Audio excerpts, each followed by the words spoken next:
Hello, this is Judy. Welcome back to my YouTube channel. If you're new here, please subscribe and hit that bell so you receive notifications when I post new videos. I do a lot of work with close to my heart products, but I also use items from my stash and just try to inspire and teach others to scrapbook and get their memories documented. So today I'm going to be working on the Deck the Palms scrapbook workshop, and this is available right now in a big bundle. It is more themed for warmer climates. I live in New York, so that doesn't pertain to me, but I have occasionally gone to warmer areas, so I can always use these layouts then, and I will be adapting them to fit photos that I may have, so it's usable no matter who you are or where you live. And the first item that they do is they give you all the cutting directions, and this workshop guide is available online, but the items are only purchasable until December 31st. It may be online after that, but there's no guarantees. So if you see this and you don't have any of it, I'm sorry, but you know, you can apply it to any other tropical papers you may have, or check the website stampitforever.closetomyheart.com and see if it might be available still on the online only area.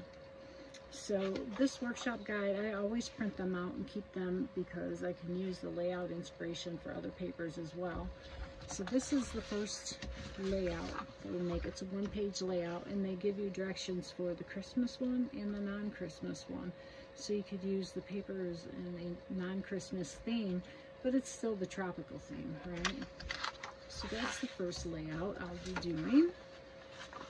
And the second layout is this one, and this is the Christmas and the non-Christmas. And okay, this is the right page, that one, so that it will be a two-page layout in the Christmas and the non-Christmas. And then there's this layout, which is Christmas and non-Christmas, and the other page that coordinates with that one, and then another one. So it's three layouts, three two-page layouts and one page layout. So I'm going to go ahead and cut on my papers, and then we'll see where I go from there. As you can see from these photos, this one piece of paper, cardstock, is the whole 12 by 12, and it's covered by this yellow piece. So I'm going to gut this paper so I can use the inside piece, and I'm going to gut this yellow one because it's going to be covered by the white. And how I do that,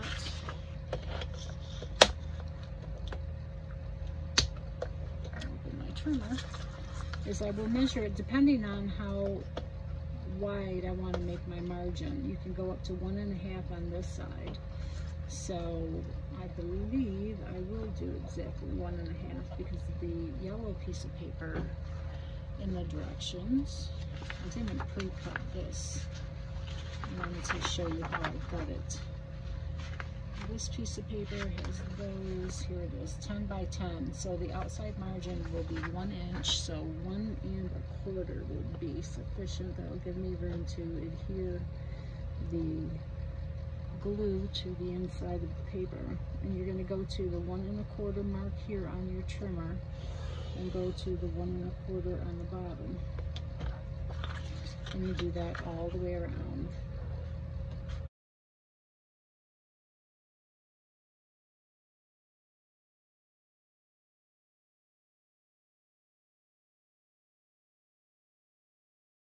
Your trimmer has a little notch here on the cutter that shows where the blade is hitting, so you know to go over the line. You can see the line as you're cutting, so that you get precise. It's perfectly cut there. You don't overcut or undercut. I always go just a little bit past it, and you can feel it when you hit the cut part over the paper. Okay, and so I'm going to go ahead and do that with this piece as well. Okay, I need a piece of this pink cardstock, and I wanted to show you in this collection it has, there you can see it really good, UV coating. That the pink has flamingos, the lagoon has some dots. They're not perfect dots though, they're kind of wonky, which are, that adds the interest. This has leaves,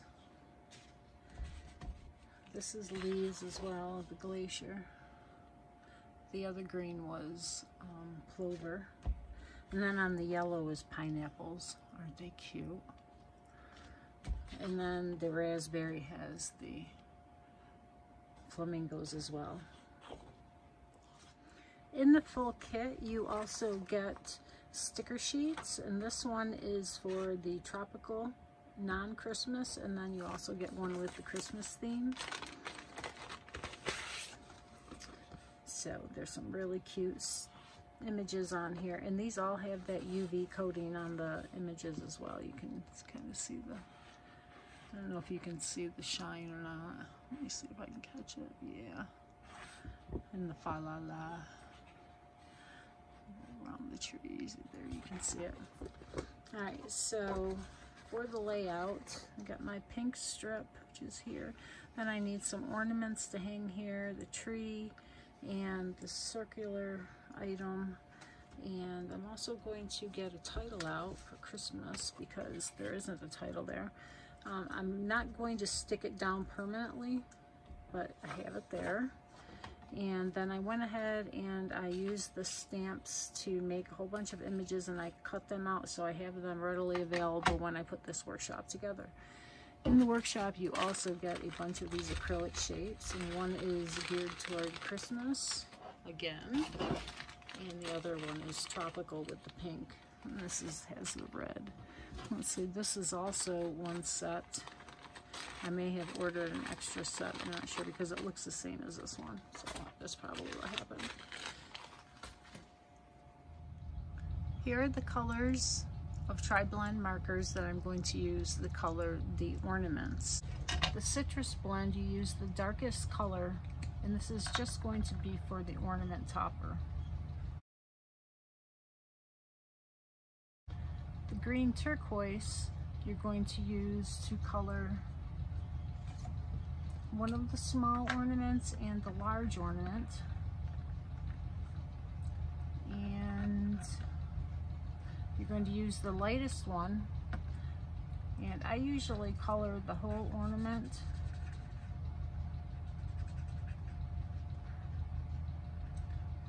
And to get the best blend, you want to do it quite quickly.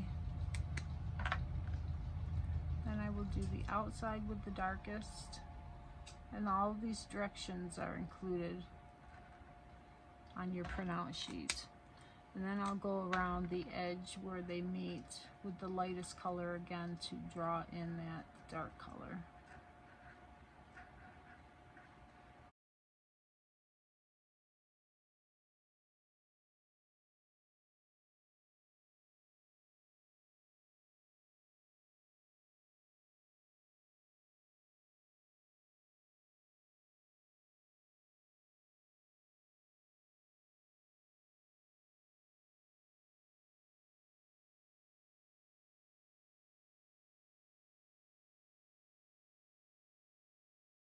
This one is going to be with the lightest pale pink and the darkest pale pink.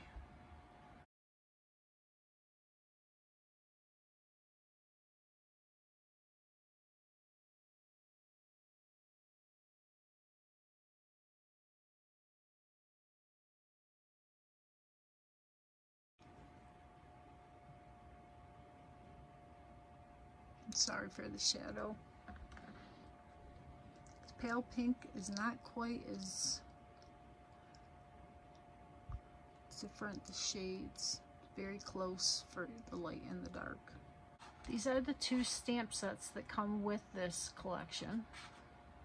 So I'm going to take the hearts and stamp them on the ornaments. I have some more items that I've pre-done that I keep in right in with my stamp set.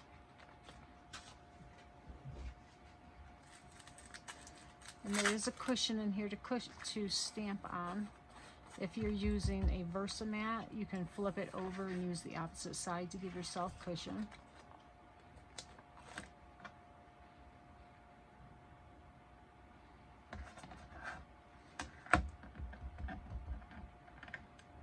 And if you've never used your stamps before, make sure you season them. You could see that some of the ink wasn't on there. And how I do it is I just will take a scrap piece of paper and I will stamp it and twist it. It gets that coating from the manufacturing process off.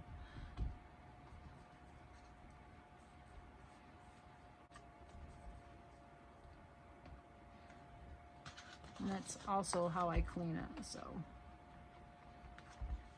now if you get a lot of ink on there, I've got some around the edge. You can use a stamp chamois to clean that off. And these are just very smooth cloths that absorb the ink and help to clean them without leaving any fibrous residue.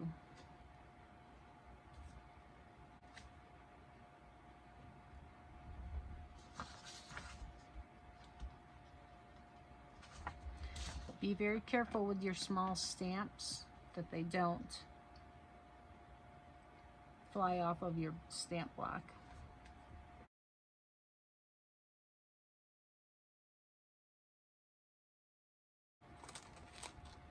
Then if you cover it with your mat, it keeps it from sticking to anything else.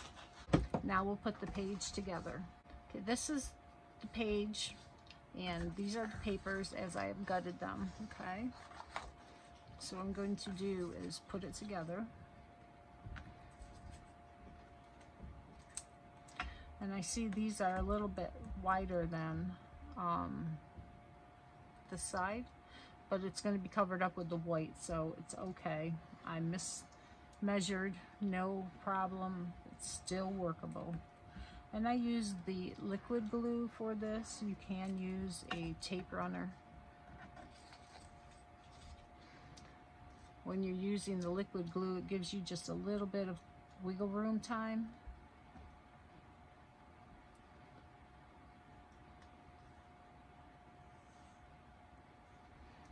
And you have to be careful that you don't let the miscut, such as I did,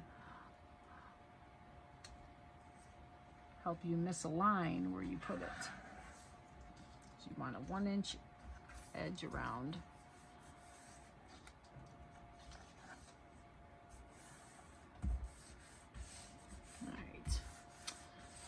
And note on that, I only had 1/4 of an inch around the border, and I'm sure I got glue on my Versamat. So I'm going to take my stamp chamois and clean that up.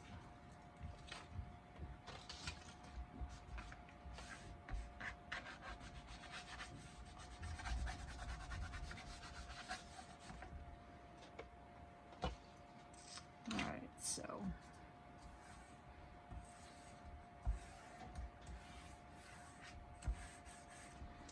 might use a piece of scrap paper to cover that up.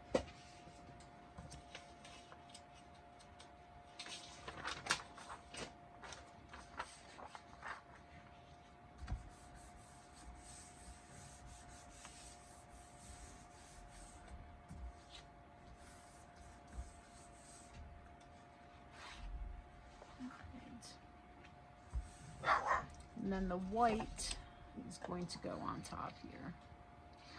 And again, this is going to be just 1/4 of an inch. So instead of doing it on that frame piece and not getting it where it should be, I'm going to put it on this piece.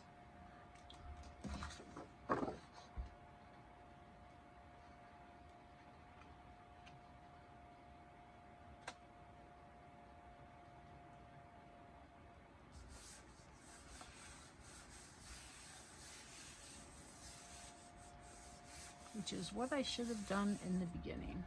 Now the whole reason that I gut my paper is to save on paper, okay, to be able to use it, and to reduce the weight in my scrapbooks. So there is 2 reasons why. and hopefully that glue will hold it down. Do as I say, not as I do, right? Sorry about that. Learn from my mistakes is another way to say it. And my glue's leaking. I'm just having all kinds of problems in this video. All right, so we're going to move on. And the next thing I'm going to do is draw my journal line around my white piece. And adding a journaling line or a doodle line around this piece gives it more definition and interest. And to do this, I'm just going to drag my hand down this way. It doesn't have to be perfect. If you make a big error and do a really large squiggle that you don't like, you can do 2 lines and crisscross them. I've done that before in my videos. It helps to minimize the look of any errors.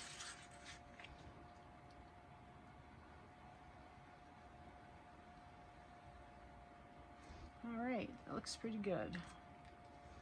So now this piece is 11 inches, and I'm going to dovetail it. Now there's 2 ways you can dovetail it. You can take a pencil. It is a 2-inch piece, so you can mark it at the 2-inch piece and go up so you know about where to cut to, and you're going to cut this way and this way with your scissors. So that's one way to do it. I never seem to be able to get it correct. I don't know why. It's just one of those things.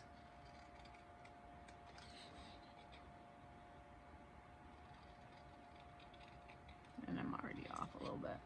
That's not too bad. The other way that I found that works for me every time is just to gently press the ends together. I'm not going to crease it here, and just cut to the corner. And it's always centered. I might get a little crease mark here. I've not had a problem with it when I've done it, so I've learned to live with that little tiny crease mark, if at all. So now this piece is going to go here.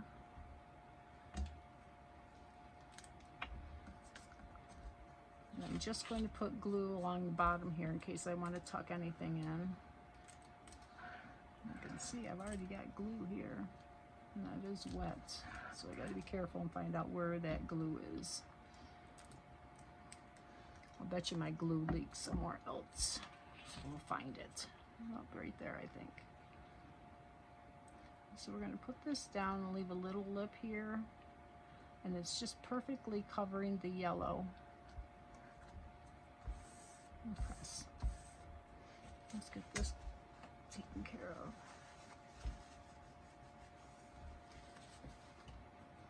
All right, now I can adhere this down later. The next thing I'm going to do is put the tree here, and I'm not sure, this has one 4x6 photo. I'll probably put more than that on here. So I am going to just lay these items on here so you can see what they look like. The tree, however, I think I'll probably be able to stick down except for this edge. So I'm going to cut some of this release paper. This is sticker release paper from other stickers that I've used. I always save it. I actually tried to buy some somewhere and it's quite expensive. So now I just save it for my other pieces of projects. So now the only place that is sticky is there. So I'll be able to slide a photo underneath here. And I'll do the same with this. And if I don't want it to have deck the palms, I could always cover this circle with something else. Don't be afraid to change how your stickers are to meet your needs. Oh, and here they have it like this. I think I may even make it, oh, I don't want it to cover the tree though, because the tree is so pretty. So maybe we'll have it like that. You can cover it to change things you need. Like you could put Christmas here. I could put another circle around here and then put Christmas over the top. just to have that circle element to use it. You know, why have it sitting in your stash forever when you could have used it? And so I may do that and cover it with a circle. Okay, now all of these ornaments are going to go along the top here, and they're quite low because they don't have anything else there, but like I said, I'm going to have something else there most likely. So I'm going to slide off the pieces that aren't stickers, my ornaments that I colored, and then some of the acrylic pieces. They're there. So let me cut this.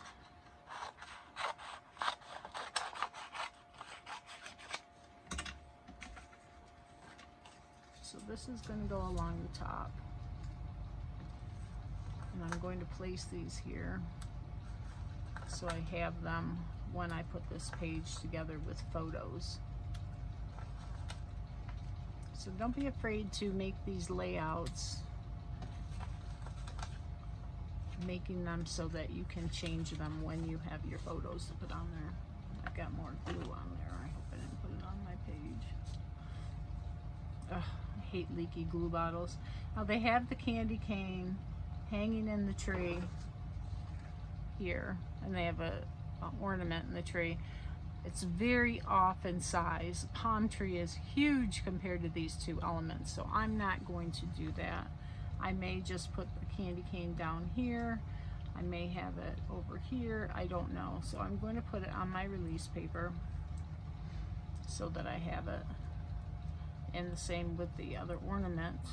I'll just slightly attach it with that sticker. Now these are going to go up in the top with those. The same with these. Alright. Now when I put this into my page protector, I will put all the elements in there with it. Another item that they have is the photo mat. And again, I'm not going to do the photo mat because I may want to change it for a different color, a different size. So this is how it will go into my page protector, and then all I have to do is add a photo mat, attach the ornaments, and I am done. So that's how I do these kinds of workshops when I don't have photos readily available. Okay, this is the other layout, which is geared towards the non-holiday. And as you can see, I went ahead and put in a green photo mat. I put glue under this side of the flamingo. These are attached because I'm not going to have a photo up there. This has been slid under, same with the tree and the corner here. So I was able to put most of them down without worrying about photo placement. And I did the photo mat ahead of time and thought, well, if I want to change it, I can always change it up. But it does match very well with the colors and the leaves. Hope you like that, and I will be back with more.